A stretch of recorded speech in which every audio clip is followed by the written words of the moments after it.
This is Christina Hunter. The student ID is 3128751. This is the 2016 fall semester. So before starting trimming nails on any of your patients, you want to get together a couple things.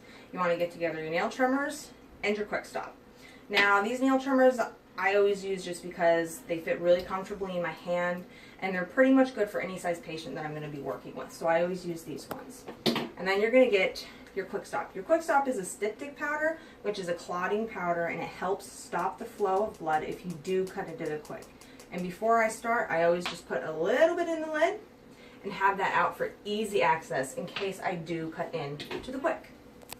And right now we're going to go ahead and trim the nails off of Rudy here, and I'm just going to go ahead and do one paw. I have my quick stop and my nail trimmers, and you can pick these up at any local pet store. So before I start trimming, just in case anything does happen, I'm going to go ahead and put just a little quick stop into the top of the lid for easy access. Now this is his paw. As you can see, he's got clear nails, and this pink right here is called the quick. And if you get far enough back into that quick, it's going to start to bleed. And then this white here is the nail, and that's what I'm going to be trimming. So we're going to go ahead and start trimming away just little by little as to not cut into the quick and make him bleed. As soon as you get far enough back, you'll see a nice shiny little spot, and that's when you want to go ahead and stop, because that's when you're getting close to the quick. So right now I'm just going to go ahead and start trimming.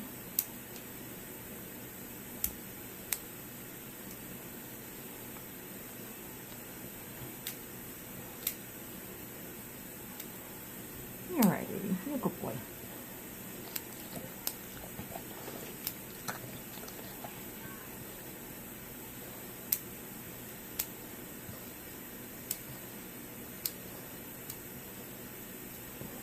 And that's it. And as you can see, his toenails are nice and short. I didn't get any of the quicks or anything like that.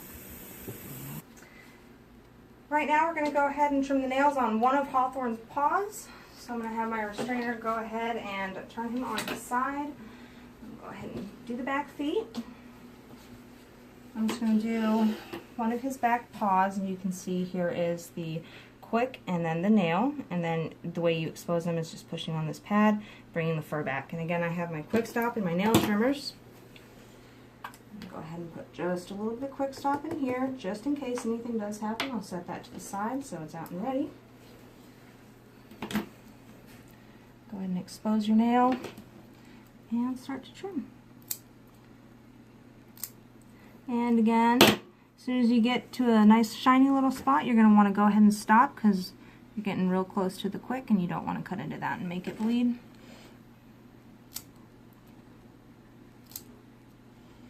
I know, Kiki. It's a good Kiki. Hold on. Almost done, honey.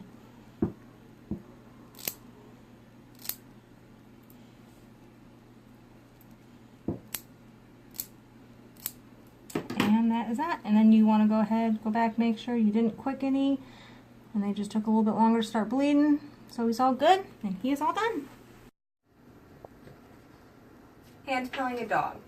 So if you get medication for your dog and they won't take it in the form of a pill pocket or in a piece of cheese or anything, you can always do it the manual way, which is hand pilling. So Rudy's not on any medication, so I've taken off a small piece of a pepperoni and it's rolled up into a little ball. So what you're going to do is grab the top jaw on both of the sides, grab your pill, make sure you have it in your fingers before, open the mouth, place it at the base of the throat, massage the throat to encourage swallowing, and once he swallows, follow up with 3 to 6 mLs of water. Good boy. Hand pilling a cat. Most medications with cats are going to be a liquid oral. In case you do get a pill, this is how you're going to go ahead and do it. So I have just a small pill pocket that I've rolled up into a ball. I'm going to grasp the sides of the upper jaw with the pill pocket between my index finger and my thumb. I'm going to push the lower jaw down, place it at the back of the throat, close the mouth, rub the throat to encourage swallowing. So after we've swallowed, we'll go ahead and follow up with 1 to 3 mL of water. So today we're going to be catching a midstream urine sample, and to catch that you can use a vaccine container that's been cleaned, or a old soup ladle that's also been cleaned, or a cup or a bowl, anything that's readily available that's been cleaned previously before the catching of the urine. We're going to be doing a midstream catch, and the reason we're doing a midstream catch is the first couple seconds of urination is going to be full of epithelial cells and bacteria. So we're going to let that be voided out, and then we're going to catch our sample. Alright, so we're going to catch our midstream urine sample, and we're just going to go ahead and walk and see if she wants to urinate for us. Now this is going to be good for anything that doesn't need to be sterile. A urinalysis or a specific gravity, those type of things are good for just a free catch urine sample.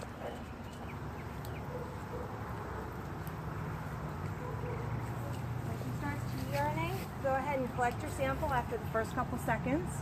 Be careful not to touch the dog because you're going to contaminate your sample if you touch the dog after you collect her urine.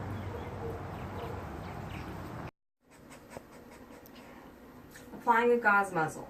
When you can't get close enough to an animal to put a traditional muzzle on them, applying a gauze muzzle is a great way to keep you and the doctor safe, or until you can get a traditional muzzle on them over the gauze muzzle.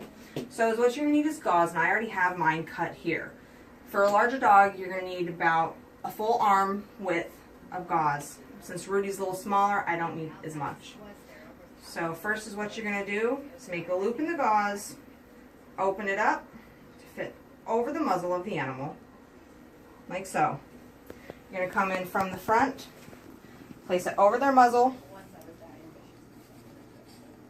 tie it down, come under the muzzle, cross over, come up and around, and then tie it at the base of the skull. And removal is easy. Untie, just like that.